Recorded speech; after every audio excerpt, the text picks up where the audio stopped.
ओम शांति। रूहानी बच्चों प्रति रूहानी बाप ने ओम शांति का अर्थ भी समझाया है। ओम को अहम अर्थात मैं भी कहा जाता है। मैं आत्मा, मेरा शरीर दो चीजें हैं। यह आत्मा ने कहा ओम शांति अर्थात शांति मेरा स्वधर्म है। आत्मा का निवास स्थान है शांति धाम अथवा परम धाम। वह है निराकारी दुनिया। यह है साकारी मनुष्यों की दुनिया। मनुष्य में आत्मा है और यह शरीर 5 तत्वों का बना हुआ है। आत्मा अविनाशी है, वह कब मरती नहीं। अब आत्मा का बाप कौन? शरीर का बाप तो हर एक का अलग अलग है। बाकी सभी आत्माओं का बाप एक ही है, परमपिता परमात्मा। उनका असली नाम है शिव। पहले पहले कहते हैं शिव परमात्माय नम, फिर कहेंगे ब्रह्मा देवताय नम, विष्णु देवताय नम। उन्हों को भगवान नहीं कह सकते। सबसे ऊंच है निराकार परमात्मा। फिर हैं सूक्ष्म देवताएं, यहाँ सभी मनुष्य हैं। अब प्रश्न उठता है कि आत्मा का रूप क्या है? भारत में शिव की पूजा करते हैं, शिव काशी कहते हैं। वे लोग लिंग बनाते हैं, कोई बड़ा बनाते, कोई छोटा, लेकिन जैसे आत्मा का रूप है वैसे परमात्मा का रूप है। परमात्मा उसको मिलाकर परमात्मा कहते हैं। परमात्मा के लिए कोई कहते वह अखंड ज्योति स्वरूप है, कोई कहते ब्रह्म है। अब बाप समझाते हैं जैसे तुम आत्मा बिंदी हो वैसे मेरा रूप भी बिंदी है। जब रुद्र पूजा करते हैं तो उसमें लिंग ही बनाते हैं। शिव का बड़ा लिंग बाकी सालिग्राम छोटे छोटे बनाते हैं। मनुष्यों को न यथार्थ आत्मा का ज्ञान है, न परमात्मा का। तो वह मनुष्य बाकी क्या रहा? सब में 5 विकार प्रवेश हैं। देहाभिमान में आकर एक दो को काटते रहते हैं। यह विकार हैं ही दुख देने वाले। कोई मर गया तो दुख हुआ, यह भी कांटा लगा। कोई भी मनुष्य को न आत्मा का न परमात्मा का रियलाइजेशन है। सूरत मनुष्य की सीरत विकारी है, इसलिए कहा जाता है रावण संप्रदाय, क्योंकि है ही रावण राज्य। सब कहते भी हैं हमको राम राज्य चाहिए। गीता में भी अक्षर है कौरव संप्रदाय, पांडव संप्रदाय और यादव संप्रदाय। अभी तुम बच्चे राजयोग सीख रहे हो।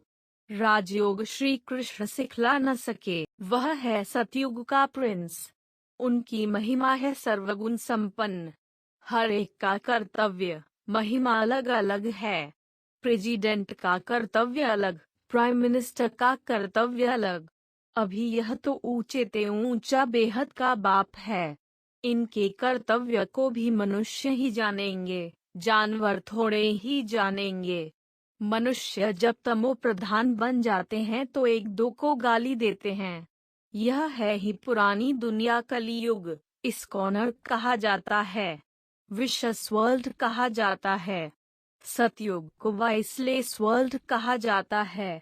आत्मा नारगन्स द्वारा कहती है हमको राम राज्य चाहिए। है पतित पावना पाकर पावन बनाओ, शांति धाम सुख धाम में ले जाओ। बाप समझाते हैं दुख सुख का खेल बना हुआ है। माया ते हारे हार, माया ते जीते जीत। जिसकी पूजा करते हैं उनके ऑक्यूपेशन को बिल्कुल ही नहीं जानते हैं। इसको कहा जाता है अंधश्रद्धा अथवा गुड़ियों की पूजा। जैसे बच्चे गुड़िया बनाकर खेल पाल कर फिर तोड़ देते हैं। शिव परमात्माय नम कहते हैं, परंतु अर्थ नहीं जानते। शिव तो है ऊंचे ते ऊंचा बाप। ब्रह्मा को भी प्रजापिता कहते हैं। प्रजा माना ही मनुष्य सृष्टि। शिव है आत्माओं का बाप।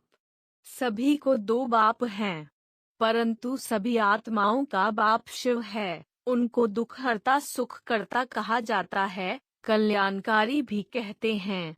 देवताओं की फिर महिमा गाते हैं आप सर्वगुण संपन्न। हम नीच पापी, हमारे में कोई गुण नहीं, बिल्कुल तुच्छ बुद्धि हैं। देवताएं स्वच्छ बुद्धि थे। यहाँ है सब विकारी पतित, इसलिए गुरु करते हैं। गुरु वह जो सद्गति करे। गुरु किया ही जाता है वानप्रस्थ में।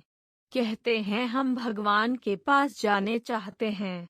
सतयुग में वानप्रस्थावस्था कहते नहीं हैं। वहाँ यह मालूम रहता है कि हमको एक शरीर छोड़ दूसरा लेना है। यहाँ मनुष्य गुरु करते हैं मुक्ति में जाने के लिए, परंतु जाता कोई भी नहीं है। यह गुरु लोग सब भक्ति मार्ग के हैं। शास्त्र भी सभी भक्ति मार्ग के हैं। यह बाप समझाते हैं। बाप एक ही है, वही भगवान है। मनुष्य को भगवान कैसे कह सकते? यहाँ तो सभी को भगवान कहते रहते हैं। साईं बाबा भी भगवान, हम भी भगवान, तुम भी भगवान। पत्थर भीतर सब में भगवान, तो पत्थर बुद्धि ठहरे ना। तुम भी पहले पत्थर बुद्धि नरकवासी थे, अभी तुम हो संगम योगी। महिमा सारी संगम युग की है। पुरुषोत्तम मास मनाते हैं ना, परंतु उसमें कोई उत्तम पुरुष बनते नहीं। तुम अभी मनुष्य से देवता कितने उत्तम पुरुष बनते हो। बाप कहते हैं मैं कल्प के संगम युगे भारत को पुरुषोत्तम बनाने आता हूँ। तो यह भी बच्चों को समझाया है, जैसे आत्मा बिंदी है वैसे परमपिता परमात्मा भी बिंदी है। कहते हैं भ्रकुटी के बीच में चमकता है अजब सितारा। आत्मा सूक्ष्म है, उनको बुद्धि से जाना जाता है। इन आँखों से देखा नहीं जा सकता, दिव्य दृष्टि से देख सकते हैं। समझो कोई तीव्र भक्ति करते हैं, उससे दीदार होता है, परंतु उनसे मिला क्या? कुछ नहीं। दीदार से सद्गति तो हो न सके। सद्गति दाता, दुख हरता, सुख करता तो एक ही बाप है। यह दुनिया ही विकारी है। साक्षात्कार से कोई स्वर्ग में नहीं जाते। शिव की भक्ति की, दीदार हुआ, फिर क्या हुआ? वापस तो बाप बिगर कोई ले नहीं जा सकते। यह है बना बनाया डरामा। कहते हैं बनी बनाई बन रही, परंतु अर्थ जरा भी नहीं जानते। आत्मा का भी ज्ञान नहीं है। वह तो कहते हैं हर एक आत्मा 84 लाख जन्म लेती है, उसमें एक मनुष्य जन्म दुर्लभ होता है, परंतु ऐसी कोई बात है नहीं। मनुष्य का तो बड़ा पाठ चलता है। मनुष्य ही स्वर्गवासी और मनुष्य ही नरकवासी बनते हैं। भारत ही सबसे ऊंच खंड था, लक्ष्मी नारायण का राज्य था। वहाँ तो बहुत थोड़े मनुष्य थे, एक धर्म एक मत थी। भारत सारे विश्व का मालिक था और कोई धर्म नहीं था। यह है पढ़ाई। यह कौन पढ़ाता है? भगवान उवाच कि मैं तुमको इस राजयोग द्वारा राजाओं का भी राजा बनाता हूँ। भगवान ने किसको गीता सुनाई? गीता से फिर क्या हुआ? यह किसको मालूम नहीं है। गीता के बाद है महाभारत। गीता में राजयोग है।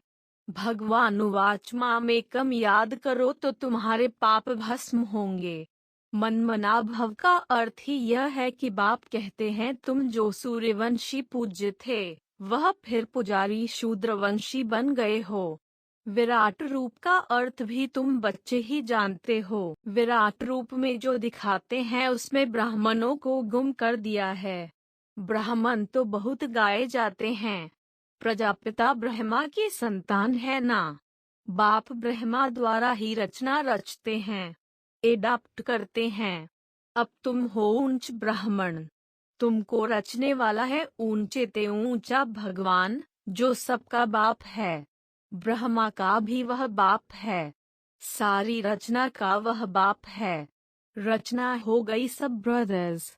वर्षा बाप से मिलता है, न कि भाई से। शिव जयंती भी मनाई जाती है। आज से 5000 वर्ष पहले ब्रह्मा तन में शिव बाबा आया था। देवी देवता धर्म स्थापन किया था। ब्राह्मण ही राजयोग सीखे थे, वह तुम अब सीख रहे हो।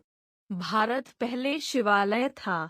शिव बाबा ने शिवालय, स्वर्ग, रचा और भारतवासी ही स्वर्ग में राज्य करते थे। अब कहाँ राज्य करते हैं? अब पतित दुनिया नरक है। यह कोई समझते नहीं तो हम नरकवासी हैं। कहते हैं फलाना मरा स्वर्गवासी हुआ तो अपने को नरकवासी समझना चाहिए। बाप कहते हैं मैंने तुम बच्चों को स्वर्गवासी बनाया था जिसको 5000 वर्ष हुए। पहले तुम बहुत साहूकार थे, सारे विश्व के मालिक थे, तो ऐसा जरूर गॉड ने ही बनाया होगा। भगवानुवाच मैं तुमको राजाओं का राजा बनाता हूँ तो जरूर राजा भी बनेंगे तो प्रजा भी बनेंगे। आधा कल्प है दिन स्वर्ग, आधा कल्प है रात नर्क। अब ब्रह्मा तो एक बार आएगा ना। बाप है सबका रूहानी पंडा, वह सभी को वापस ले जाते हैं। वहां से फिर मृत्युलोक में नहीं आएंगे। अंधों की लाठ एक ही बाप है। बाप समझाते हैं बच्चे इस रावण राज्य का विनाश होना है। यह वही महाभारत लड़ाई है। मनुष्य तो कुछ भी नहीं समझते। भारतवासी आपे ही पूज्य आपे ही पुजारी बनते हैं। सीढ़ी उतरते उतरते वाम मार्ग में चले जाते हैं तो पुजारी बन जाते हैं। पहले हम सब पूज्य सूर्यवंशी थे, फिर 2 कला कम चंद्रवंशी हुए, फिर उतरते उतरते पुजारी बने हैं।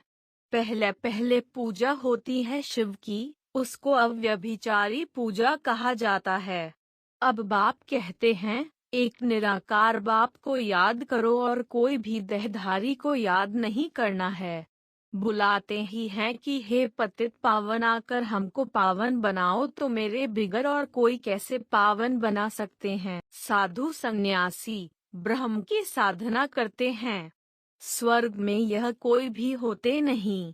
यह सारा ड्रामा भारत पर ही बना हुआ है। 84 जन्म लेंगे। यहाँ भक्ति मार्ग की कोई दंत कथाएं नहीं हैं। यह तो पढ़ाई है। यहाँ तो यह शिक्षा मिलती है कि एक बाप को याद करो। ब्रह्मा विष्णु शंकर को भी याद नहीं करना है। कोई भी देहधारी को याद नहीं करना है। तुम बच्चे भी कहते हो हमारा तो एक शिव बाबा दूसरा न कोई।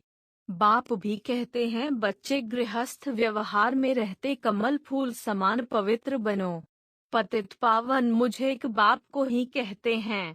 फिर मनुष्य गुरु कैसे बन सकते हैं? खुद ही वापस नहीं जा सकते तो औरों को कैसे ले जा सकते हैं? न कोई ज्योति ज्योत में समाते हैं। सब पाठ बजाने वाले यहाँ पुनर्जन्म में है। तुम सब हो सजनिया, एक साजन को याद करते हो। वह है रहमदिल लिबरेटर। यहाँ दुख है तभी तो उनको याद करते हैं। सतयुग में तो कोई भी याद नहीं करते। बाप कहते हैं हमारा पाठ ही संगम युग पर है, बाकी युगे युगे अक्षर रांग लिख दिया है। इस कल्याणकारी पुरुषोत्तम युग का किसको भी पता नहीं है। पहली मुख्य बात है बाप को जानना। नहीं तो बाप से वर्षा कैसे लेंगे? रचना से वर्षा मिल नहीं सकता। बाप ने ब्रह्मा द्वारा एडाप्ट किया है। मनुष्य यह नहीं जानते कि इतनी बड़ी प्रजा कैसे पैदा की होगी। प्रजापिता है ना, सरस्वती माँ है या बेटी है, यह भी किसको पता नहीं है। माँ तो तुम्हारी गुप्त है। शिव बाबा ब्रह्मा द्वारा तुमको एडाप्ट करते हैं। अब तुम हो राजऋषि। ऋषि अक्षर पवित्रता की निशानी है। सन्यासी हैं हठयोगी, वह राजयोग से खिला न सकें। गीता भी जो सुनाते हैं वह भक्ति मार्ग की है। कितनी गीताएं बना दी हैं। बाप कहते हैं बच्चे मैं संस्कृत में तो नहीं पढ़ाता हूँ, न श्लोक आदि की बात है। तुमको राजयोग आकर सिखलाता हूँ, जिस राजयोग से तुम पावन दुनिया के मालिक बन जाते हो। अच्छा, मीठे मीठे से खिलते बच्चों प्रति माता पिता बाप दादा का याद प्यार और गुड मॉर्निंग। रूहानी बाप की रूहानी बच्चों को नमस्ते।